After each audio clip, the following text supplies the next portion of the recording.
Hello friends, फिर से हम आपके लिए एक नई वीडियो लेकर आ गए हैं। एक्चुअली इस वीडियो में हम साइंस के कुछ क्वेश्चंस जो है उन्हें डिस्कस करेंगे। ठीक है फ्रेंड्स, एक्चुअली ये वर्ग 2 के लिए इम्पोर्टेंट हो सकता है और जितने भी आप कोई भी वर्ग 1 या वर्ग 2 का पेपर देते हैं तो ये उन सभी एग्जाम्स के लिए इम्पोर्टेंट है। ठीक है फ्रेंड्स, तो हम सेल बायोलॉजी से कुछ क्वेश्चंस लेकर आए हैं क्योंकि आप सभी को सिलेबस पता है कि आपका ह्यूमन फिजियोलॉजी और एनिमल फिजियोलॉजी दोनों ही जो है आपके साइंस के सिलेबस में इंक्लूडेड है। ठीक है, तो हमने ह्यूमन फिजियोलॉजी में आप सभी को पता है डाइजेस्टिव सिस्टम, सर्कुलेटरी सिस्टम, आपका ब्रेन से जितना भी न्यूरल सिस्टम होता है, एक्सक्रीटरी सिस्टम जो होता है वो सारे ह्यूमन फिजियोलॉजी में आते हैं।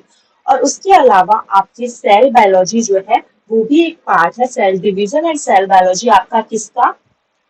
ह्यूमन फिजियोलॉजी का। ठीक है, तो हम कुछ क्वेश्चंस की बेसिस पर सारा चैप्टर्स कर लेंगे। हम पहले चैप्टर्स पढ़ाएं फिर आपके क्वेश्चंस कराएं, तो कोई बेनिफिट नहीं। क्वेश्चंस जो होते हैं एग्जाम्स में वो सीधे क्वेश्चंस उठ कर आ जाते हैं। जो क्वेश्चंस मैंने लिए हैं वो कितनी बार उठ कर आए मैं आपको बता नहीं सकती, सीधे एज इट इज एग्जाम्स में। तो उन्हीं के थ्रू आपको सारी नॉलेज दे दूंगी सेल बायोलॉजी की। मैंने इंपॉर्टेंट क्वेश्चन चुने हैं। ठीक है, तो पहला क्वेश्चन है which of the following cell organelles does not contain DNA. तो इसका मतलब ये है कि आपका जो सेल होता है यानी कि जो कोशिका होती है उसका ऐसा कौन सा ऑर्गेनेल है, ऐसा कौन सा पार्ट है जिसके अंदर डीएनए नहीं होता है। तो डीएनए आप सभी को पता है डीऑक्सी राइबो न्यूक्लिक एसिड। ठीक है, ये डीएनए है तो किसके अंदर नहीं होता है। वैसे आंसर यहाँ पर लिखे हुए हैं, जैसे कि इसका आंसर है लाइसोसोम्स। ऑप्शन है दूसरा न्यूक्लियस, तीसरा है क्लोरोप्लास्ट और चौथा है माइटोकॉन्ड्रिया। देखिए फ्रेंड्स, एक्चुअली आप ये बात अच्छे से रख लीजिए कि डीएनए जो होता है वो न्यूक्लियस के अंदर भी होता है। क्लोरोप्लास्ट जो कि प्लांट्स में पाया जाता है किसके लिए? फोटोसिंथेसिस के लिए, प्रकाश संश्लेषण के लिए। ठीक है, तो क्लोरोप्लास्ट में भी प्रेजेंट होता है। और माइटोकॉन्ड्रिया के पास खुद का एक डीएनए होता है। सेल्फ डीएनए अगर किसी ऑर्गेनेल के पास सेल्स में होता है एक्सेप्ट न्यूक्लियस, तो वो है आपका माइटोकॉन्ड्रिया। माइटोकॉन्ड्रिया के पास अपना खुद का जो है डीएनए होता है। ओके फ्रेंड्स, क्योंकि अब यहाँ पर एक टॉपिक छिड़ गए हैं तो हम यहीं पर इन्हें डिस्कस कर लेते हैं ताकि आपको सेल बायोलॉजी में दोबारा नहीं पढ़ने पड़े। अब जैसे कि आपको पहला है लाइसोसोम, तो हम लाइसोसोम के बारे में यही डिस्कस कर लेते हैं कि लाइसोसोम के बारे में कौन कौन सी इंपॉर्टेंट चीजें जो आपको पता होना चाहिए। ठीक है फ्रेंड्स, सबसे पहले आपको ये पता होना चाहिए कि लाइसोसोम जो है फ्रेंड्स उसको हम कहते हैं सुसाइडल बैग। ठीक है, लाइसोसोम को हम क्या कहते हैं? सुसाइडल हाउस या सुसाइडल बैग जो है लाइसोसोम्स को हम कहते हैं। ऐसा हम इसको इसीलिए कहते हैं, सुसाइडल बैग हम इसलिए कहते हैं क्योंकि इसमें आपके सेल में जो भी ऐसे ऑर्गेनेल्स जो फालतू होते हैं, जिनका कोई काम नहीं होता, जो रप्चर हो जाते हैं, उनको लाइसोसोम खुद ब खुद जो है एक तरीके से खा लेता है, इंगल्फ कर लेता है। ठीक है, तो याद रखना इसका फेमस नाम जो दिया हुआ है लाइसोसोम का, क्या दिया हुआ है? Suicidal bag. ठीक है, और अगर हम लाइसोसोम्स की बात करें फ्रेंड्स, तो लाइसोसोम्स एक सिंगल यूनिट मेम्ब्रेन है। याद रखना, ये पूछा जाता है कि ऐसा कौन है जिसके पास केवल एक ही मेम्ब्रेन है। तो लाइसोसोम के पास केवल और केवल एक मेम्ब्रेन है। ये क्या है? सिंगल यूनिट मेम्ब्रेन जो है वो सिस्टम है। ठीक है, याद रखिएगा। इसके पास फ्रेंड्स एक एंजाइम होता है जिसका नाम होता है एसिड हाइड्रोलेज। क्या होता है? एसिड हाइड्रोलेज एक एंजाइम होता है इसके पास। ठीक है, जो कि एसिडिक मीडियम का होता है। और कम से कम लाइसोसोम्स का की वजह से क्या कहते हैं, मैंने अभी आपको बताया कि एसिड हाइड्रोलिस इसके पास एंजाइम होता है जिसका पीएच करीबन 5 होता है। आप सभी को पता है कि 7 से नीचे जितने भी पीएच होते हैं आपके वो एसिडिक होते हैं और 7 से ऊपर जो भी होते हैं वो आपके बेसिक नेचर होते हैं। चौथा फंक्शन है कि ये पॉलीमॉर्फिक होता है। पॉलीमॉर्फिक का मतलब होता है ऐसा कोई भी सेल ऑर्गेनेल जो कि अपने आप का शेप और साइज जो है चेंज कर ले अपने अकॉर्डिंग। ठीक है फ्रेंड्स, तो जो जो इम्पोर्टेंट टर्म्स हैं सिर्फ मैं वही बता रही हूँ उसके बारे में। ठीक है, तो मैंने आपको 4 पॉइंट्स बताए। पहला, लाइसोसोम को हम सुसाइडल बैग कहते हैं। दूसरा, मैंने आपको बताया कि लाइसोसोम्स के पास एक एंजाइम होता है एसिड हाइड्रोलिस। तीसरा, मैंने आपको बताया कि सिंगल मेम्ब्रेन सिस्टम है यानी कि एक ही मेम्ब्रेन से जो है ये कवर्ड है।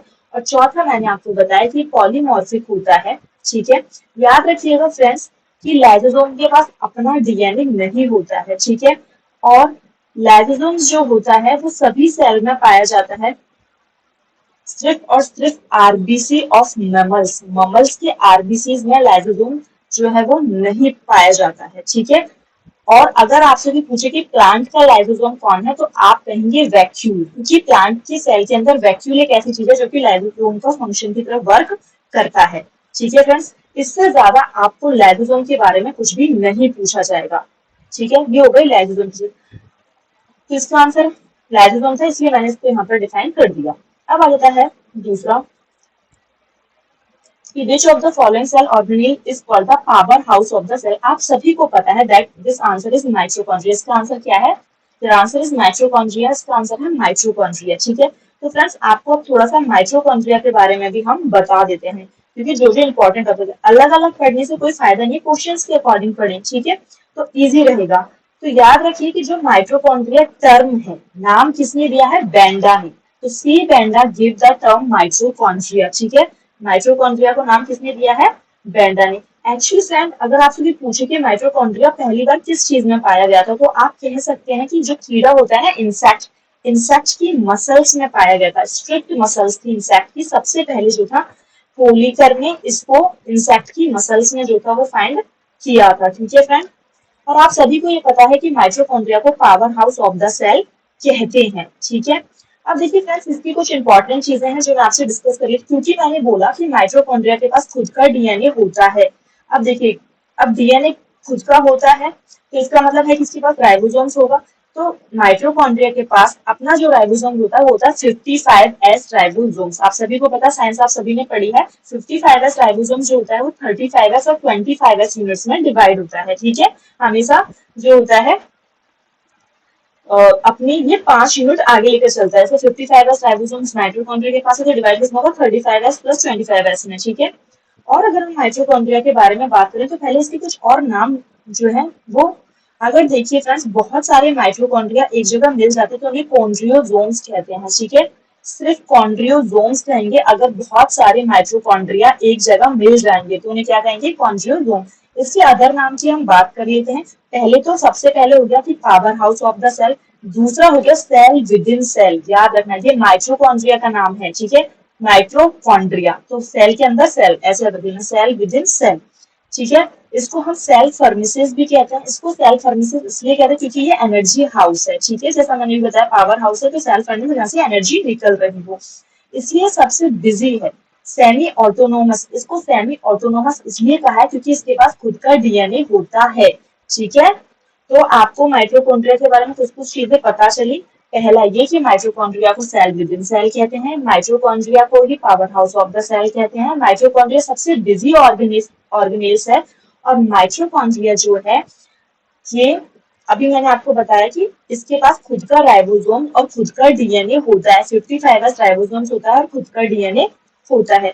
अब फ्रेंड्स बात कर लेते हैं कि आखिर ये कैसा मेम्ब्रेन है, इसके पास कितनी, अभी हमने पढ़ा कि लाइसोसोम के पास सिर्फ सिंगल मेम्ब्रेन है और माइटोकॉन्ड्रिया के पास 2 मेम्ब्रेन, डबल मेम्ब्रेन। माइटोकॉन्ड्रिया ऐसे याद रखना, माइट्रो का एक मेम्ब्रेन, कॉन्ड्रिया का अनदर, तो माइटोकॉन्ड्रिया डबल मेम्ब्रेन सिस्टम है। ठीक है फ्रेंड्स,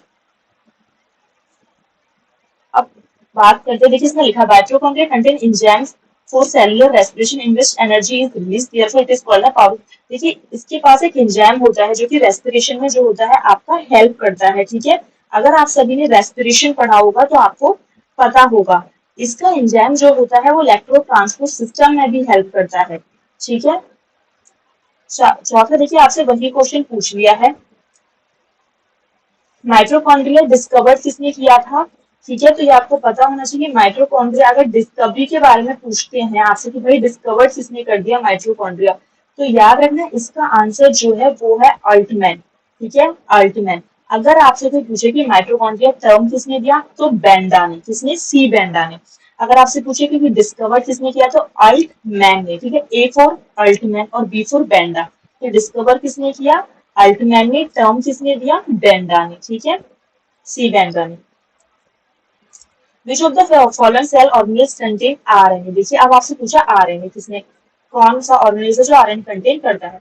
तो देखिए माइटोकॉन्ड्रिया जो है वो डीएनए कंटेन करता है, लाइसोसोम जो है ना आरएनए कंटेन करता है ना डीएनए कंटेन करता है। ठीक है, प्लास्टिड जो होता है प्लांट्स में होता है, और राइबोसोम्स ये एक ऐसा है जो कि क्या कंटेन करता है? आरएनए कंटेन करता है। ठीक है फ्रेंड्स, तो इसका आंसर क्या हो जाएगा? आर फॉर आरएनए और आर फॉर राइबोसोम। तो आरएनए जो है राइबोसोम से पाए जाते हैं।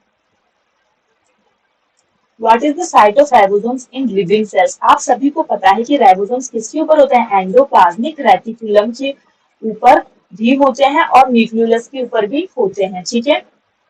इसका आंसर वैसे इन्होंने डी दे दिया है, पर आपको पता है कि जो राइबोसोम्स होते हैं वो एंडोप्लाज्मिक रेटिकुलम के ऊपर भी प्रेजेंट होते हैं, जिसकी वजह से उन्हें रफ एंडोप्लाज्मिक रेटिकुलम या सॉफ्ट एंडोप्लाज्मिक रेटिकुलम भी कहा जाता है। आपने सुना होगा, ठीक है, ये वाला term.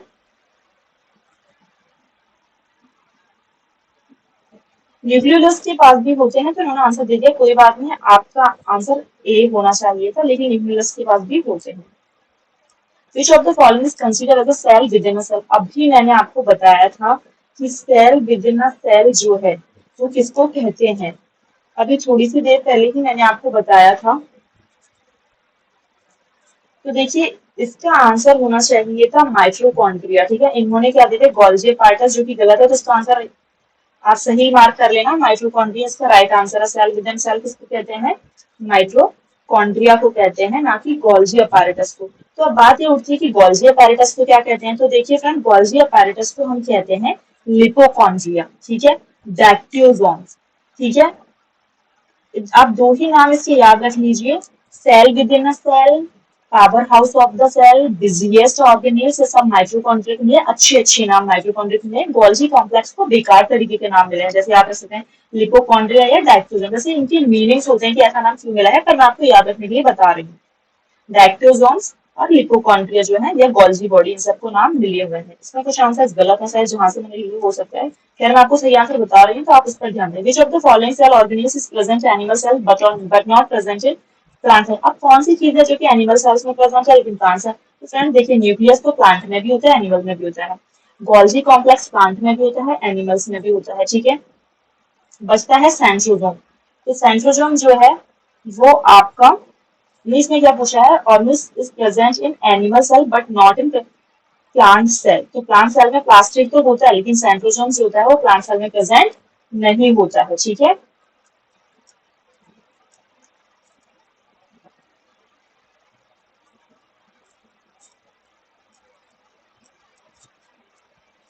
Which of the following cells do not lack the ability to divide?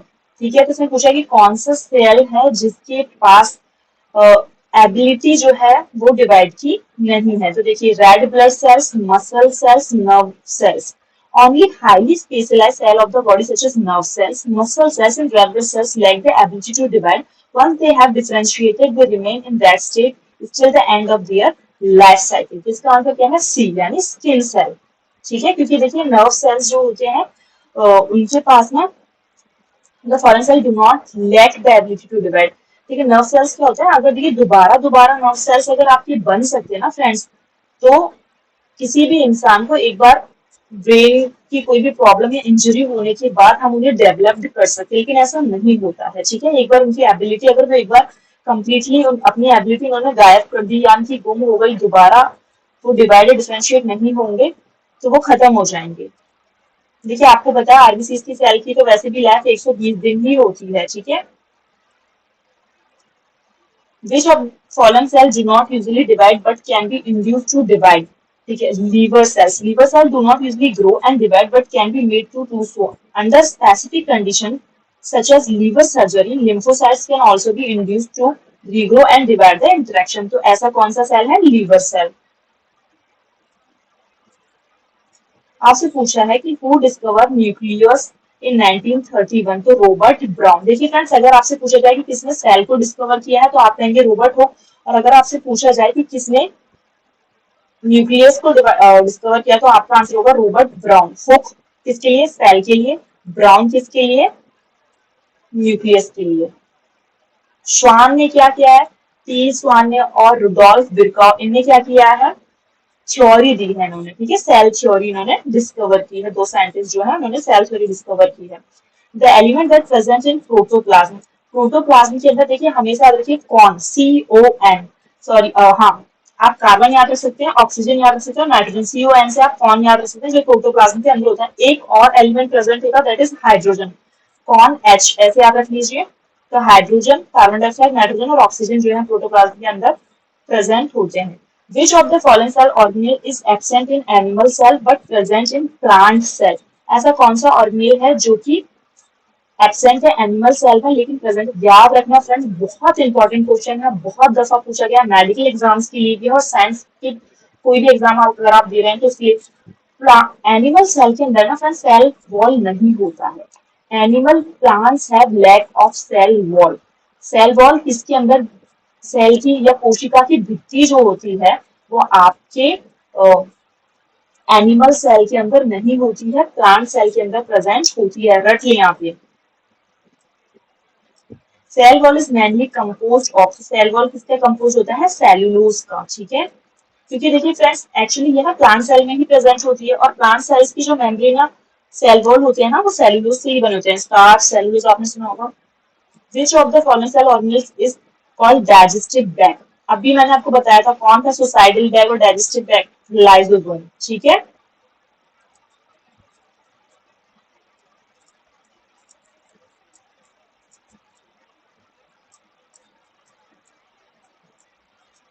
Which of the following part of neuron receive inform action from other neuron? देखिए तो आपने न्यूरॉन का अगर स्ट्रक्चर देखा होगा तो कौन सा ऐसा पार्ट आपने देखा होगा, न्यूरॉन में एक सर्कल होता है और यहाँ से ऐसे करके इसमें से डेंड्राइट्स निकले होते हैं और नीचे जो होता है ऐसे करके नर्व सेल आपने देखा होगा, नीचे करके उसके एक्सॉन्स होते हैं। अगर आपने जैसे मतलब जाहिर सी बात है आपने पढ़ाई होगा न्यूरॉन वाला चैप्टर, इसमें थोड़े मिक्स क्वेश्चंस है, ठीक है। ये आपके लिए एक टेस्ट की तरह वर्क कर सकता है। तो डेंड्राइट्स जो होते हैं ना, अगर मान लीजिए एक न्यूरॉन यहाँ है और एक न्यूरॉन यहाँ है तो डेंड्राइट्स आपस में दो न्यूरॉन के सिग्नल्स को जोड़ देते हैं। The fine extension from the cell body of neuron is called dendrite which receive information from external source usually other neighbouring neurons. याद रखना दो न्यूरॉन्स को एक न्यूरॉन से दूसरे न्यूरॉन पर कोई चीज जंप करती है वो डेंड्राइट्स के थ्रू करती है। Which of the following is not a component of cell membrane? देखिए फ्रेंड्स तो पहले बात होती है कि भाई कौन कौन से कंपोनेंट हैं सेल मेम्ब्रेन के। तो phospholipid present in a cell membrane are diglyceride and not triglyceride. याद रखना कि जो फोस्फो, देखिए इसमें क्या लिखा हो, फोस्फो ट्राइग्लिसराइड। देखिए क्या क्या होता है, पहली बात तो कोलेस्टेरॉल प्रेजेंट होता है, लिपिड्स प्रेजेंट होता है और ग्लिसराइड्स प्रेजेंट होता है, ठीक है। तो देखिए फ्रेंड्स जो सेल मेम्ब्रेन में ग्लिसराइड्स जो प्रेजेंट होता है ना वो ट्राइग्लिसराइड के फॉर्म में नहीं प्रेजेंट होता है, डाइग्लिसराइड्स के फॉर्म में प्रेजेंट होता है। Triglycerides have 3 fatty acids and not amphipathic in nature. It is also consist of glycolipids and cholesterol, ठीक है। एम्फीपैथिक का मतलब जो कि अंदर भी हो और बाहर भी रहे, यानी सेल मेम्ब्रेन के अंदर भी हो और बाहर भी हो। तो ट्राइग्लिसराइड जो है वो प्रेजेंट नहीं होता है। Which of the following promote curvature of a cell membrane? तो कौन सा है जो कि कर्वेचर या शेप देने की कोशिश करता है? तो फोस्फोपेप्टाइडल इथेनोलामाइन यानी कि पीई, ठीक है। Which of the following is not a type of chromosomal abbreviation? तो म्यूटेशन, अगर आप लोगों ने जेनेटिक्स चैप्टर पढ़ा होगा ये इसमें से आ गया है, तो ये सेल बायोलॉजी का नहीं है तो मैं इसे नहीं ले रही। ये आप थोड़ा इंपॉर्टेंट क्वेश्चन है। Which of the following sales release insulin when glucose level elevate in the body? तो देखिए देखिए दो सेल्स होते हैं, आप सभी को पता होगा दो सेल्स होते हैं, एक होता है अल्फा सेल्स और एक होता है बीटा सेल्स। तो याद रखना फ्रेंड्स कि जो बीटा सेल्स होता है ना ये दोनों अल्फा और बीटा सेल्स पैंक्रियास के अंदर प्रेजेंट होती है। डाइजेस्टिव सिस्टम का क्वेश्चन है, नेक्स्ट क्वेश्चन है इसमें। तो the beta cells in pancreas secrete insulin when the blood glucose level elevate while the alpha cells in pancreas secrete glucagon। याद रखना पैनक्रियास के पास दो सेल्स होते हैं अल्फा और बीटा। बीटा सेल जो होता है वो रेस्पॉन्सिबल होता है इंसुलिन के लिए और अल्फा सेल जो होता है वो ग्लूकागोन के लिए। अल्फा ए का साउंड आ रहा है तो ग्लूका ए का साउंड आ रहा है, कैसे तो alpha cell for the glucagon and beta cell for the insulin, ठीक है। जब ब्लड का ग्लूकोज लेवल जो होता है ड्रॉप हो जाता है, ठीक है, तो उसके लिए बीटा सेल्स जो होता है इंसुलिन के लिए वर्क करते हैं। Which of the following cells are pluripotent? ठीक है, तो एम्ब्रियोनिक स्टेम सेल्स जो होते हैं प्लूरिपोटेंट की तरफ वर्क करते हैं क्योंकि आप सभी ने देखा होगा स्टेम सेल्स का मतलब उनमें पावर होती है रीजनरेट करने की, ठीक है। तो number of specialised cell in human body से अप्रोक्सीमेटली, तो नंबर ऑफ स्पेशलाइज्ड सेल्स एक ह्यूमन बॉडी में कितने नंबर ऑफ स्पेशलाइज्ड सेल होते हैं? 200। ऐसे तो रटने का क्वेश्चन आप रट लीजिए इसे, ठीक है। इसमें कुछ समझाने में 200 जो होते हैं स्पेशलाइज्ड सेल्स प्रेजेंट होते हैं। The study of the cell its structure, सब कुछ सेल के बारे में पढ़ना क्या कहला जाएगा? सेल बायोलॉजी, ठीक है। Everything studied about the cell is called cell biology. Who discovered the cell in 1965? अभी मैंने बताया था सेल किसने डिस्कवर किया था, रॉबर्ट हुक ने। The cell theory is not applied, वो सेल थ्योरी किसके लिए अप्लाइड नहीं होती, एल्गी के लिए होती है, बैक्टीरिया के लिए होती है, फंगी के लिए होती है, वायरस के लिए नहीं होती है। क्योंकि आपको पता है virus is not not consider as a living और नॉन लिविंग। वायरस जो है कनेक्टिव लिंक है, लिविंग और नॉन लिविंग। अगर आपसे पूछे that which organism is considered as a connective link between living and non-living, the answer is virus. Virus is a link between living and non-living. तो virus एक ऐसा है जिसमें सेल थ्योरी जो है एप्लीकेबल नहीं होती। Which of the following was given by the cell theory? अभी मैंने आपको बताया था स्वान एंड सेल्डिन का नाम, तो स्वान एंड सेल्डिन ने सेल थ्योरी दी है, ठीक है। वॉटसन एंड क्रिक ने क्या किया है, डबल हेलिकल स्ट्रक्चर दिया है डीएनए का, ठीक है। वॉटसन एंड क्रिक ने क्या दिया है, डीएनए का डबल हेलिकल स्ट्रक्चर दिया है। रॉबर्ट हुक ने आपको सेल का नाम दिया है, टर्म दिया है। स्वान एंड सेल्डिन ने क्या दिया है, सेल थ्योरी दी है। सेल के बारे में जो थ्योरी गिवन है, ठीक है, वो किसने दिया, स्वान एंड सेल्डिन ने दी है। डार्विन ने आपको पता है क्या दिया, फिंचेस वाला दिया है डार्विन ने इवोल्यूशन में। The study of the structure and composition of a cell is called cytology. देखो फ्रेंड्स, अगर आप सेल्स के कंप्लीट चीजों के बारे में पढ़ते हो, ऑर्गेनेल्स के बारे में पढ़ते हैं, स्ट्रक्चर के बारे में पढ़ते हैं, उसके फंक्शंस के, तो वो सेल बायोलॉजी होती है। और अगर इस समय देखिए, आप इसमें देखिए, इकोलॉजी एनवायरमेंट के बारे में हो गया, एंथ्रोलॉजी आपके उसके बारे में हो गया, साइटोलॉजी जो होता है तो सेल्स के स्ट्रक्चर के बारे में होता है। The total number of chromosomes in a normal human being is, आप सभी को पता है टोटल नंबर कितने हैं, 46 हैं। और अगर आपसे पेयर पूछा जाता तो आंसर क्या होता है, 23। ठीक है, कंफ्यूज नहीं होना, आप सभी को पता है पेयर 23 होते हैं और वैसे 26। Pigment containing bodies that are bounded by the membrane are called, ठीक है, pigments containing body that are bounded by the, याद रखना पहली बात तो प्लास्टिड जो है बाउंडेड ऑर्गेनेल्स है, और ये प्लास्टिड जो है पिगमेंट कंटेन करता है। Most plastid contain pigment on the basis of presence of pigment. Plastid are divided into three types: leucoplast, chromoplast and chloroplast. Green pigment वाला क्लोरोप्लास्ट, ठीक है, क्रोमोप्लास्ट रेड पिगमेंट वाला। Food substance are digested with the help of enzyme that are present in, तो अभी मैंने आपको बताया था हाइड्रोलेज एंजाइम प्रेजेंट होता है किसमें, लाइसोसोम में। A chromosome consists of a DNA and एक क्रोमोसोम डीएनए कंसिस्ट करता है एंड प्रोटीन। तो याद रखना क्रोमोसोम जो होता है दो चीजों से बना होता है, आप सभी को पता है, ठीक है, क्रोमेटिन से बना होता है, प्रोटीन से बना होता है। आपने पढ़ा होगा क्रोमोसोम्स का स्ट्रक्चर जो है ऑक्टागन वाला, तो सी प्रोटीन। गोल्गी apparatus और simply Golgi complex is involve in the formation of, क्या बनाता है, लाइसोसोम एंड पेरोक्सिसोम। तो लाइसोसोम जो था किससे बनता है फ्रेंड, गोल्गी से बनता है, ठीक है। तो ये इसका आंसर क्या हो जाएगा आपका, गोल्गी अपैरेटस जो होता है वो क्या फॉर्म करता है, लाइसोसोम। सबसे पहले फ्रेंड क्या होता है, ईआर जो होता है ना, यानी एंडोप्लाज्मिक रेटिकुलम, वो अपना सब्सटेंस होता है गोल्गी बॉडी को देता है। After then Golgi body formation करती है लाइसोसोम की। तो एंडोप्लाज्मिक रेटिकुलम के बाद आएगा गोल्गी बॉडी सीक्वेंस में, आफ्टर देन आएगा आपका लाइसोसोम। तो एंडोप्लाज्मिक रेटिकुलम जो है वो आपका क्या करेगा, गोल्गी बॉडी को बनाएगा और गोल्गी बॉडी लाइसोसोम को बनाएगा। The Golgi complex is responsible for transporting, modifying and packing तो प्रोटीन एंड लिपिड्स। देखिए गोल्जी बॉडी का, अगर मैं आपको थोड़ा सा गोल्जी बॉडी के बारे में अगर आपको डिस्क्राइब करूं कि भाई गोल्जी बॉडी आखिर क्या है, उसका काम क्या है और कैसे वर्क करती है, देखिए सबसे इम्पोर्टेंट काम अगर गोल्जी बॉडी का मैं आपको डिफाइन करूं फ्रेंड, तो वो होता है पैकिंग करना। मैंने आपको इसके दो नाम बताए, एक था लिपोकॉन्ड्रिया और दूसरा है डायक्टोसोम, ठीक है। तो गोल्जी बॉडी जो होता है, इडियोसोम डिप्टियोसोम सब इसी के नाम है, ठीक है। और देखिए इसमें कुछ चीजें आप याद रखिए, इसके पास क्या क्या है, जैसे कि इसमें ना सिस्टोनाई होता है, ट्यूब्यूल्स होता है, वैक्यूल्स प्रेजेंट होता है। फंक्शन की अगर मैं इसकी बात करूं फ्रेंड, तो इसका सबसे इंपॉर्टेंट फंक्शन जो है वो है पैकिंग का।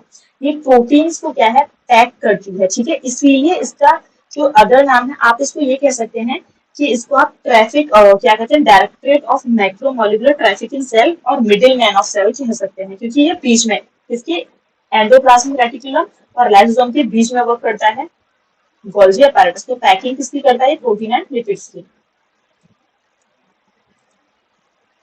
Which of the following is not double membrane bound cell organelles? तो कौन सा ऐसा है जो डबल बाउंडेड नहीं है, क्लोरोप्लास्ट डबल बाउंडेड है, माइटोकॉन्ड्रिया डबल बाउंडेड है, एंडोप्लाज्मिक रेटिकुलम जो है डबल बाउंडेड नहीं है और लाइसोसोम जो है वो भी डबल बाउंडेड नहीं है।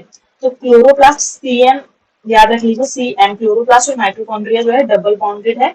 अगर हम न्यूक्लियस की बात करते हैं तो वो भी डबल बाउंडेड है आपका, ठीक है फ्रेंड्स।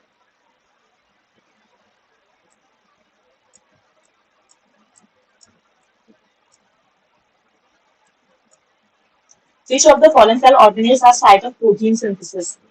तो राइबोसोम्स, आपको पता है प्रोटीन किस कौन सिंथेसिस करता है, ribosomes. Which of the following organelle cells is present in the plants by which they are able to make their own food through the photosynthesis? So answer is chloroplast, बताने की जरूरत नहीं है। What is the functional unit of chromosomes? Chromosomes की functional unit क्या है? Gene. Gene is the functional unit of chromosomes। आपने देखा होगा क्रोमोसोम का स्ट्रक्चर में एक थ्रेड लाइक स्ट्रक्चर होता है जिसे हम क्रोमैटिन थ्रेड कहते हैं, जिसमें जीन कंटेन होता है। Which of the following is true about the mitochondria? Mitochondria contain DNA. Of course, it contain DNA। तो पहले क्वेश्चन में हमने पढ़ लिया था। It is rod shaped, ठीक है। तो sorry, which of the following, हाँ तो कंटेन तो करता है वो डीएनए। और it is a rod shape, तो रॉड शेप डी शेप का ही होता है वो। Mitochondria has to convert energy from blood molecules into use. आप सभी को पता है power house of the cell होता है, तो इसका मतलब ऑल ऑफ दीज। आंसर क्या जाएगा? All of these. Which of the following cell organisms is absent in animal cell but present in plant cell? अभी मैंने आपको बताया था कि शायद ये वाला मैंने कर लिया हो, आई थिंक। कौन सी चीज थी जो कि प्लांट सेल में प्रेजेंट थी? जी, तो answer is cell wall. Cell wall is mainly composed of, cell wall किसकी कंपोज होती है आपको पता है, सेल्यूलोज की, वाला कर लिया है हमने। What is the site of ribosomes in living cells, ठीक है। तो अब ये वाला भी पार्ट हमने जो है कर लिया है। Which of the following is considered the cell within cell? तो आप सभी को मैंने बता दिया, mitochondria is called cell within cell. Okay friends, तो ये कुछ एमसीक्यूज थे जो कि मिक्स थे। जनरली इसमें सारे सेल बायोलॉजी के थे, लेकिन इसमें कुछ एक दो जो थे वो आपके नर्व से रिलेटेड आ गए थे, ठीक है। एक तो डब्ल्यूबीसी आरबीसी से रिलेटेड आ गए थे, आपके डाइजेस्टिव सिस्टम से भी शायद एक क्वेश्चन आ गया था। खैर ये था आपका एमसीक्यू बेस्ड, जितना भी आपका सेल बायोलॉजी कवर कर सकता था। और हम आगे लेकर आ जाएंगे चैप्टर वाइज चैप्टर, क्योंकि देखिए सारी चीज को रटने से कोई फायदा नहीं है, इतना दूर एग्जाम है नहीं, और बाकी आपको बेसिक तो सबको पता ही है, ठीक है फ्रेंड्स। तो अगर आपको हमारी वीडियो पसंद आती है तो लाइक शेयर सब्सक्राइब करें।